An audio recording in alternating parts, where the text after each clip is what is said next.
Hello everyone. आज हम start करेंगे एनिमल ब्रीडिंग का second method, that is out breeding.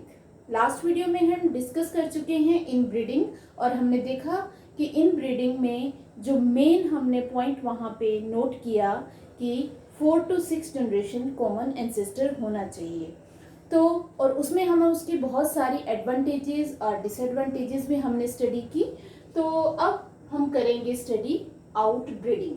Out breeding को एक बहुत ही इजी वे में आज आपको मैं समझाऊंगी, तो आपने एंड तक इस वीडियो को देखना है ताकि आपको ये अच्छी तरह से टॉपिक समझ में आ जाए। तो आउट ब्रीडिंग स्टार्ट करते हैं। It is the practice of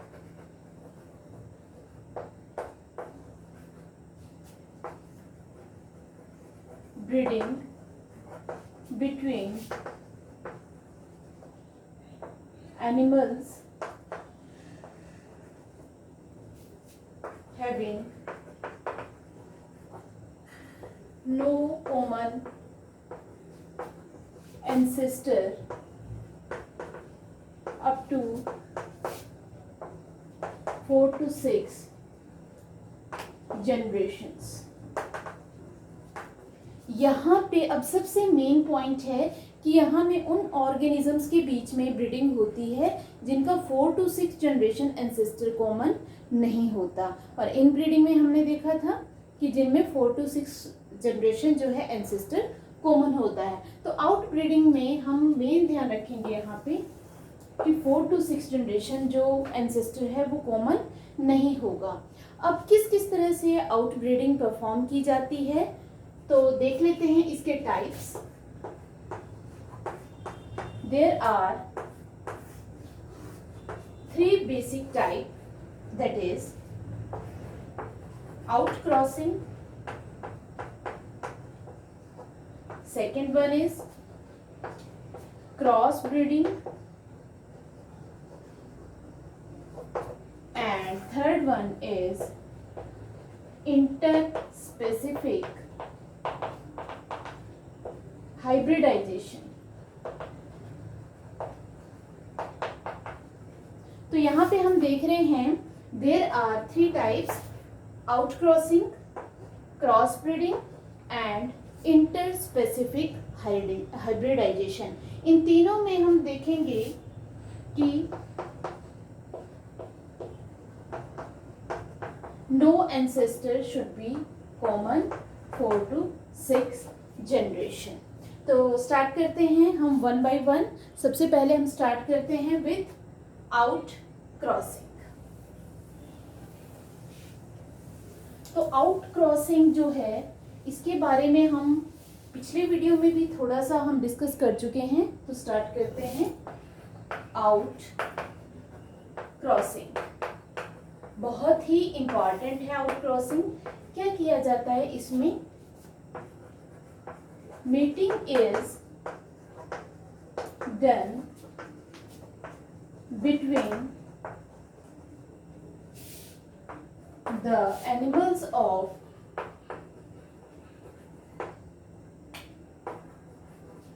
same breed, but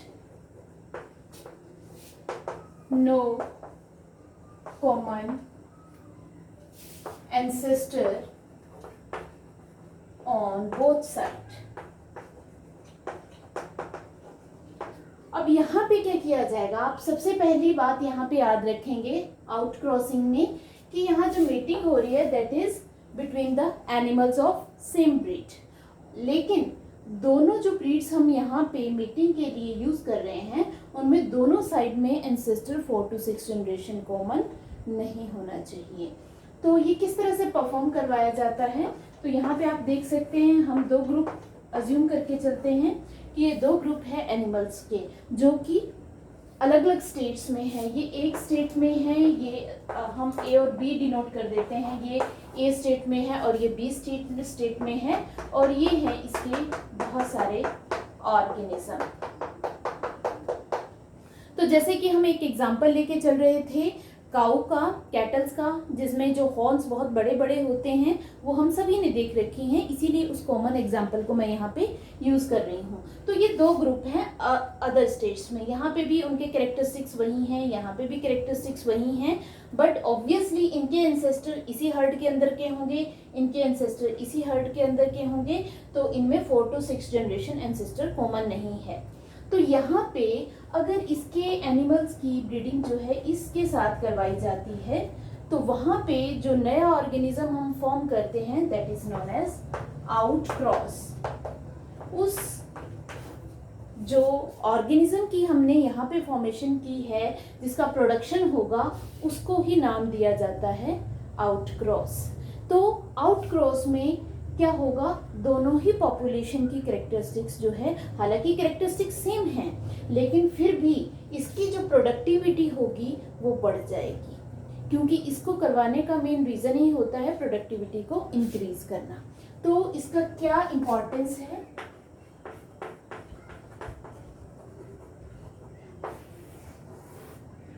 तो इसका सबसे फर्स्ट इम्पोर्टेंस है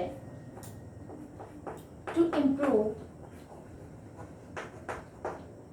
productivity, that is milk production। Milk production को इम्प्रूव करने के लिए किया जाता है। Second, to improve growth in case of beef cattle. जिन कैटल्स को बीफ के पर्पस के लिए रेयर किया जाता है, तो उनके केस में बीफ का जो अमाउंट है वो बहुत ज़्यादा, बहुत ही कम टाइम में बढ़ जाता है। तो इम्प्रूव ग्रोथ इन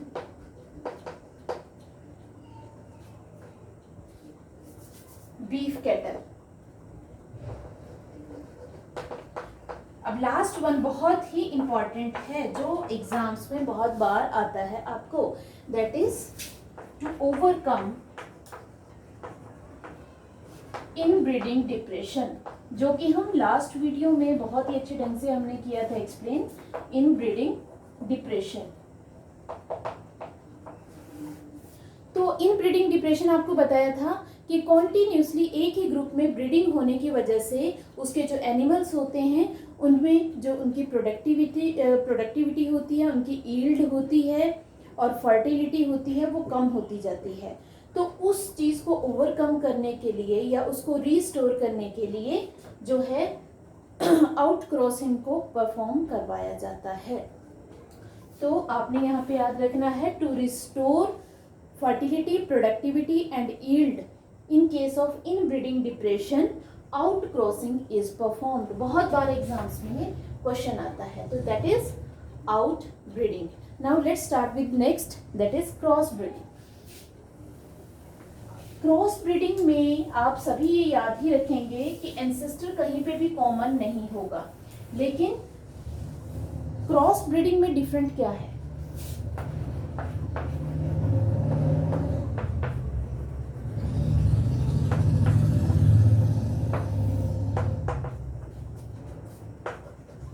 इसमें mating is done between animals of different breed।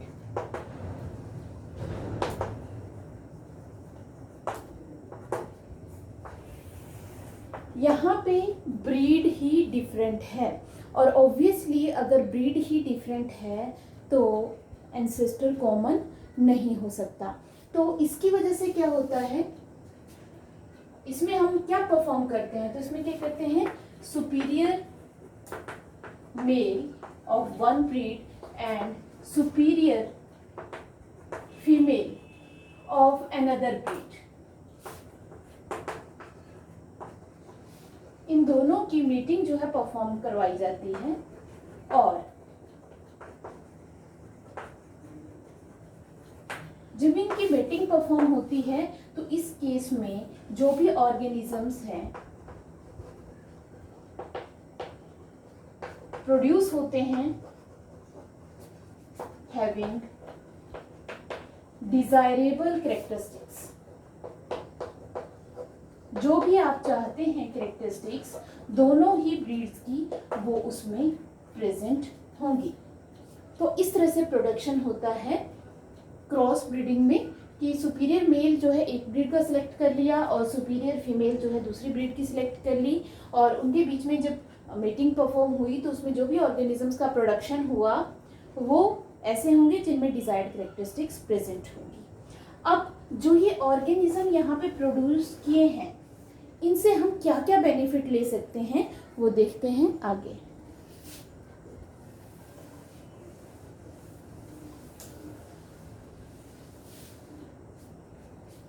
Benefit of progeny क्या होगा?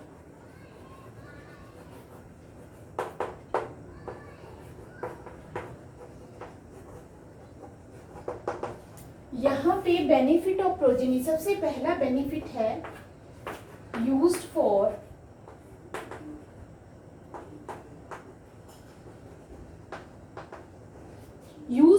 कमर्शियल प्रोडक्शन, कि जिस भी प्रोडक्ट आप उनसे ऑब्टेन करना चाहते हो उसके लिए इसको कमर्शियली यूज किया जाता है। Second, this progeny are used for production of other hybrid organisms, बाकी हाइब्रिड की फॉर्मेशन के लिए भी इसको यूज किया जाता है। और थर्ड वन जो कि काफी इंपॉर्टेंट है कि inbreeding was performed to maintain the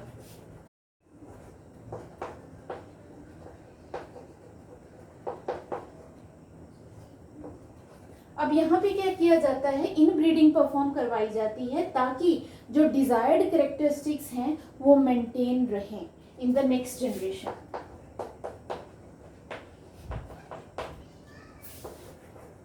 अब आपको पता है कि इन ब्रीडिंग में हम क्या करते हैं, सिलेक्शन के थ्रू जो भी अनडिजायर्ड कैरेक्टर्स हैं उनको वहां से रिमूव करते रहते हैं, तो अल्टीमेटली हमारे पास डिजायर्ड कैरेक्टर ही वहां पे मेंटेन हो जाते हैं, होमोजाइगोसिटी मेंटेन हो जाती है। तो यहाँ पे इन ब्रीडिंग परफॉर्म करवाई जाती है ताकि हमारे पास जो हाइब्रिड है उसके जो भी कैरेक्टर्स हैं वो मेंटेन्ड रहें। तो इसका आपको एक एग्जांपल देती हूँ जो कि जहाँ पे ये परफॉर्म किया गया है।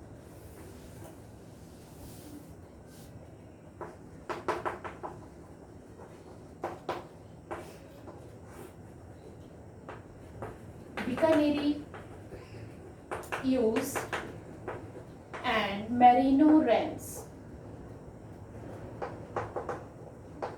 ये शीप की दोनों शीप की जो है ब्रीड है अलग अलग, तो इनके बीच में जब ब्रीडिंग करवाई गई तो एक नई जो है हाइब्रिड हमने यहाँ पे प्रोड्यूस किया है, दैट इज हिजारडेल, जिसमें दोनों की ही कैरेक्टरिस्टिक्स प्रेजेंट है। और इसका प्रोडक्शन कहाँ किया गया था, पंजाब में।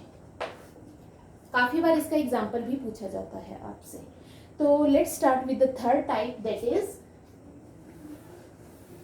Interspecific hybridization. अब यहाँ पे स्पीशीज भी डिफरेंट है। Third one is inter specific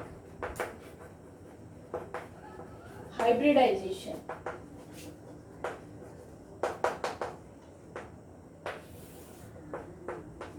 interspecific hybridization में क्या किया जाता है, यहाँ पे mating is done between the two different species under the same genus. Mating between two different species of same genus, जो कि एक ही जीनस के अंडर आती हैं। इस तरह दो अलग अलग स्पीशीज के बीच में मीटिंग करवाई जाती है और उनकी जो भी डिजायर्ड कैरेक्टरिस्टिक्स हैं वो उनकी प्रोजेनी में प्रेजेंट होती है। तो इसका एग्जांपल आपको दे देती हूँ। जब फीमेल हॉर्स और मेल डंकी के बीच में जब भी मीटिंग होती है तो इससे प्रोडक्शन होता है एक नई ब्रीड का, that is known as mule, but these are sterile. तो ये क्या है, स्टीराइल होते हैं। जो म्यूल हैं वो स्टीराइल हैं, बट इनका प्रोडक्शन किस वजह से करवाया जा रहा है? इनके प्रोडक्शन का रीजन है क्योंकि दे आर मोर स्ट्रोंगर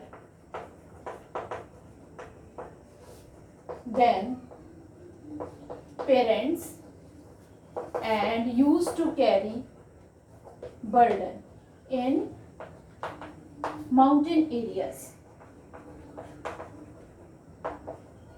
तो माउंटेन एरियाज में इनका यूज किया जाता है।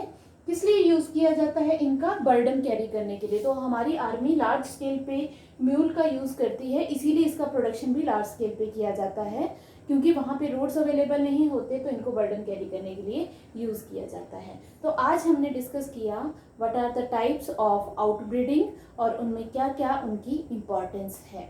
तो वीडियो आपको अच्छा लगता है उसको लाइक करें, शेयर करें और चैनल को सब्सक्राइब करें। Thank you.